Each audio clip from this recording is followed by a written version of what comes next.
The Target 12 investigators are tracking a long-running case involving a Rhode Island Supreme Court justice. Justice Francis Flaherty was fined $200 by the Ethics Commission last year, but he's been fighting the charge for just over a year with a taxpayer-paid insurance policy covering the costs of his appeal. Target 12 investigator Walt Buteau with a story you saw first on WPRI.com.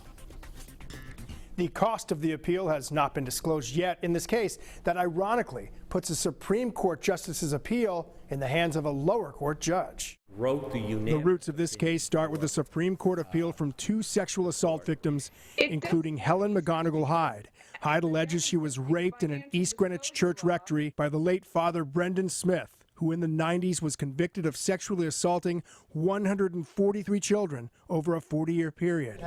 Supreme Court Justice Francis Flaherty wrote the 2016 unanimous decision upholding the lower court ruling that the statute of limitations on Hyde's case had expired. But Flaherty had not disclosed in his ethics filings he was president of the religious-based Thomas More Society. He should have acknowledged this, and he didn't. And instead, he concealed it for 5 consecutive years. Some of those years coincide with him sitting on cases involving the Diocese of Providence. It never even entered my mind. During last year's Ethics Commission hearing, Flaherty testified it was debatable he was required to disclose his unpaid relationship with a nonprofit.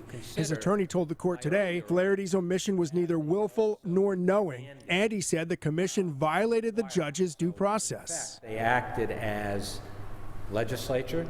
They acted as the prosecutor, all with no oversight. Ethics Commission Chief Prosecutor Jason Grammett argued the commission's process has been upheld in multiple cases, and he told Superior Court Judge Brian Stern the disclosure forms ask for involvement in profit and nonprofit organizations. He's been filing these for 30 years, 40 years. For him to say, I never thought about it. It never occurred to me. Your Honor, it's not reasonable. Judge Stern did not say when he'll rule on the case. Either way, the two sides can appeal to the Supreme Court, where Judge Flaherty was appointed in 2003. With the Target 12 investigators, Walt Buteau, Eyewitness News.